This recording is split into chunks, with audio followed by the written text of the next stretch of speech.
batela mitombo. Yahweh, Yahweh, bemisa mikombo. Yahweh, Yahweh, batela mitombo.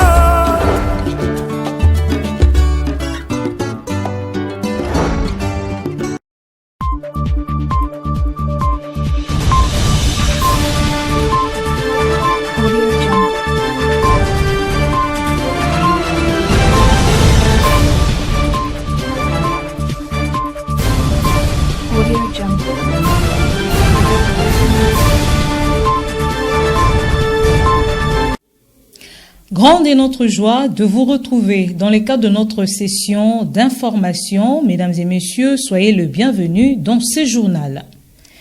Construit en 1979 et réhabilité en 2008 par le gouverneur honoraire Simon Floribert Mbachimbacha, les travaux de modernisation du marché sud s'isent au quartier Mbouzi dans la commune de Mvouzi, lancés au mois d'octobre 2022 par le gouverneur sortant Dr Guy Bandou Ndungidi, se sont arrêtés. La population a manifesté son ras-le-bol face à cet état des choses. Les détails dans ce reportage de Mamine Bodi. En arrêt depuis plusieurs mois, les travaux de construction et de modernisation du marché sud suscitent des interrogatoires et inquiétudes auprès de la population environnante. Situé au quartier Mbouzi, dans la commune de Mvouzi, la modernisation de ces marchés avait pour objectif désengorger les marchés pirates des Makaku en Vodou et autres, mais aussi offrir à la ville de Matadi un marché central digne de son rang. Malheureusement, les travaux se sont arrêtés à mi-chemin. C'est comme si nous étions dans une jungle. Depuis près de 2 ans, les activités sont paralysées ici. Nous demandons au nouveau gouverneur de s'impliquer pour le parachèvement des travaux de construction de ces marchés.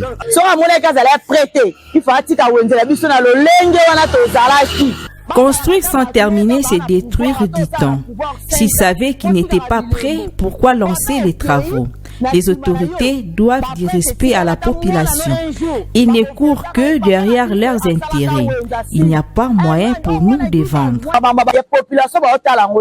Pour rappel, le marché sud a été construit en 1976 et réhabilité en 2008 par l'ancien gouverneur Floribert Mbachimbacha.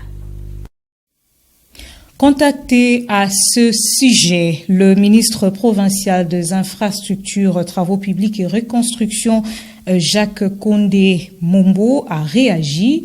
Via notre micro, il a confirmé le parachèvement de cette infrastructure au nom du principe de continuité de l'État. Suivez donc le ministre des ITPR au micro de Pacifique Mwanda et Ronsard Kondé. Les projets de finalisation du marché sud est sur la table de son excellence monsieur le gouverneur grâce à Nkwanga Bilolo. C'est aussi parmi les plus grands projets qu'il a à réaliser pour faire plaisir à la population matadienne, principalement à celle qui fait leur activité commerciale au marché sud. Il m'est difficile de vous donner la date exacte. Son Excellence, Monsieur le Gouverneur, est à fin budget. Nous attendons la rentrée parlementaire afin de pouvoir discuter avec les députés provinciaux pour voir les montants exacts qu'on peut débloquer pour terminer ce marché. À cette population qui a fait confiance à l'Excellence le Gouverneur grâce à Nkwanga Bilolo, qui veut résoudre certains problèmes de la population matadienne et qui se met à l'œuvre pour donner des solutions adéquates à certains problèmes tout au long de son mandat qui attristent la population de Matadi. Sur le plan national, le vice-premier ministre, ministre de Transport, Voies, de Communication et Désenclavement Jean-Pierre Bemba Gombo a échangé mardi 10 septembre 2024 à Kinshasa avec le responsable de l'entreprise DP World. La relance de travaux de construction du port en eau profonde des Bananas à Mwanda a fait l'objet de cette entrevue. Suivez. La relance des activités de la construction du port en eau profonde des Bananas à Mwanda n'est qu'une affaire des jours. L'issue est trouvée entre les gouvernements congolais et l'entreprise exécutante BP World. C'était au cours d'une réunion tenue à Kinshasa le mardi 10 septembre 2024. Présidé par le vice-premier ministre en charge des transports, voies de communication et des enclavements, Jean-Pierre Bemba, ces assises ont réuni autour d'une table les ministres du portefeuille, Jean-Lucien Boussa, ceux de la Défense, des infrastructures et de l'économie nationale représentés et le membre du comité de pilotage de la réforme des entreprises du portefeuille de l'État, COPIREP en sigle. En croire le directeur général de l'Office national des transports, ONATRA, Martin Lukusa. Partie prenante à ces assises, les travaux vont débuter dans 4 semaines. Nous avons vraiment avancé, je crois qu'on a même clôturé. Il va rester des formalités d'usage. Il est acté que l'IPO va commencer les travaux d'ici 1 mois. Voilà, c'est acté et le go est donné. Ça ne peut pas tuer. Et ils ont leur port non profond. Nous avons aussi les droits d'en avoir chez nous. Et la concurrence va créer l'émulation. Ceux qui auront des voies d'évacuation à l'intérieur de leur pays plus efficaces gagneront le marché. C'est désormais une réalité.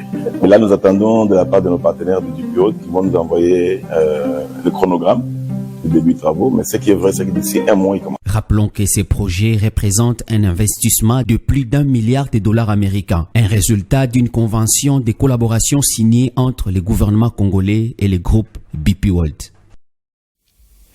À la primature, la première ministre Judith Suminwa a rassuré l'opinion publique du dépôt dans les délais constitutionnels du projet de loi des finances 2025 et celui portant reddition de comptes 2024 ainsi que celui du projet de loi rectificative 2024 à l'Assemblée nationale.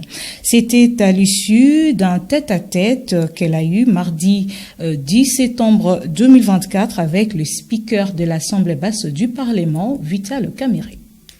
Nous sommes à la veille de la rentrée parlementaire et donc il était important de pouvoir échanger avec l'honorable président de l'Assemblée nationale par rapport à un certain nombre de sujets. Et vous savez très bien que cette rentrée parlementaire, elle sera budgétaire et donc il était important de pouvoir échanger par rapport au processus budgétaire. On va bientôt, en respectant les prescrits de la LOFIP, venir déposer le projet de loi des finances pour 2025.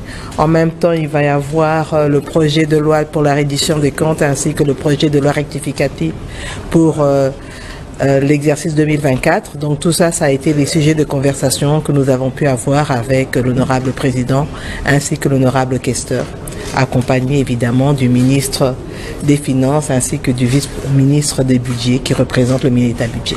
Bien sûr, on va respecter les délais constitutionnels. Vous savez que le 15 septembre tombe un dimanche, donc nous serons au rendez-vous pour le lundi.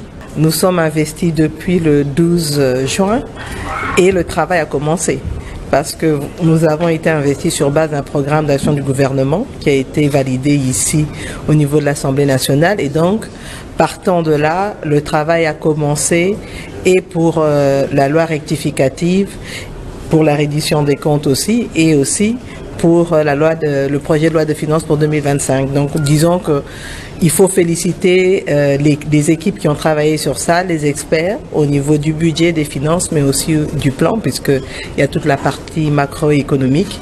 Et ils ont fait un travail de titan en 2 mois et demi. À cela s'ajoutent tous les échanges au niveau des conférences budgétaires. Et aujourd'hui, nous avons d'ailleurs lundi eu un conseil des ministres extraordinaire pour pouvoir valider au niveau du conseil des ministres avec le chef de l'État les 3 projets de loi.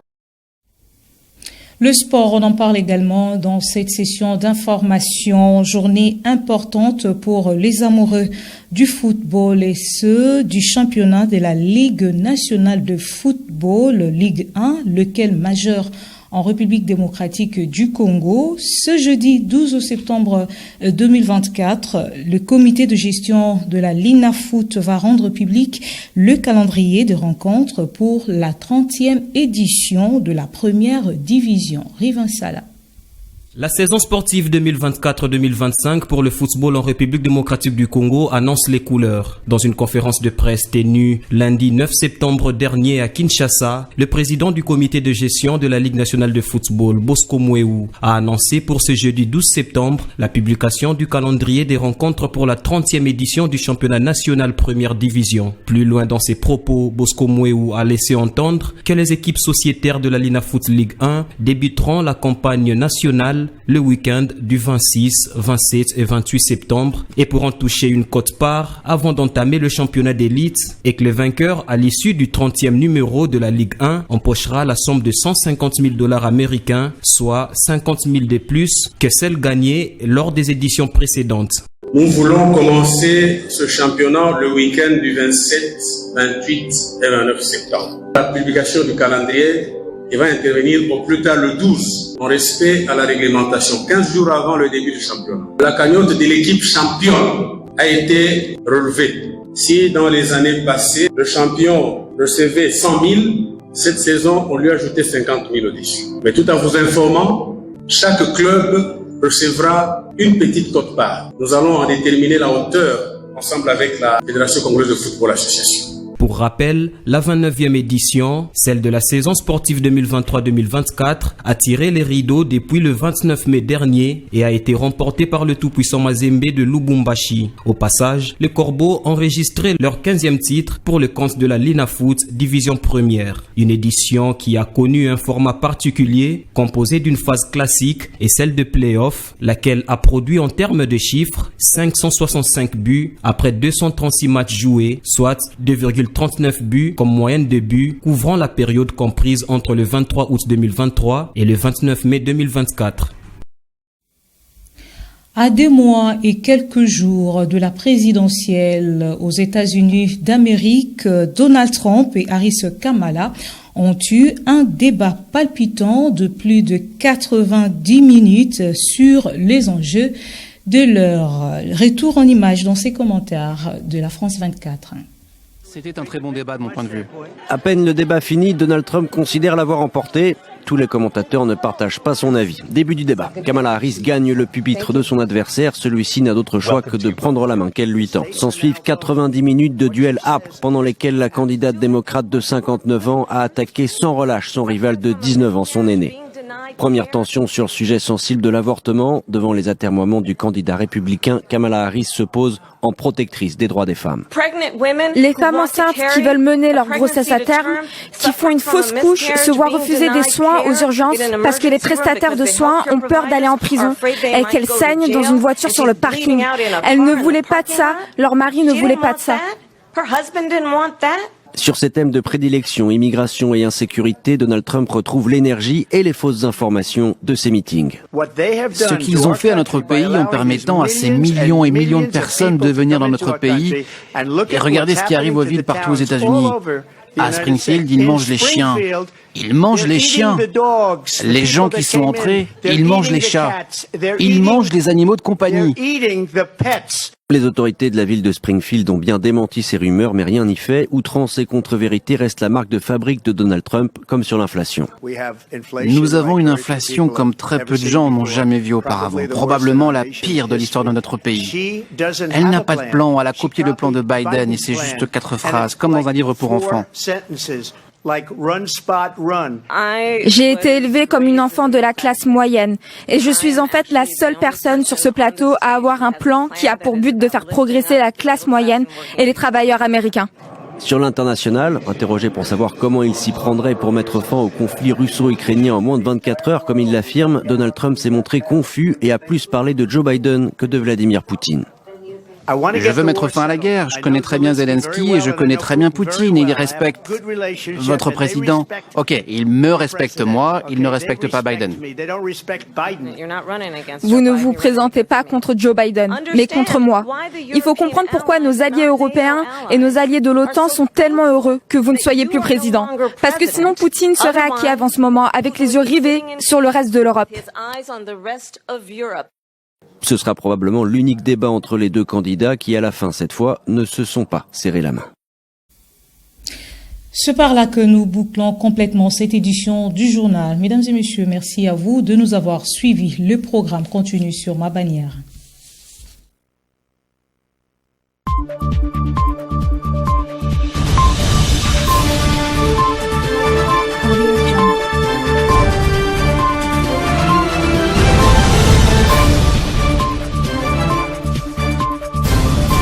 Audio Jungle.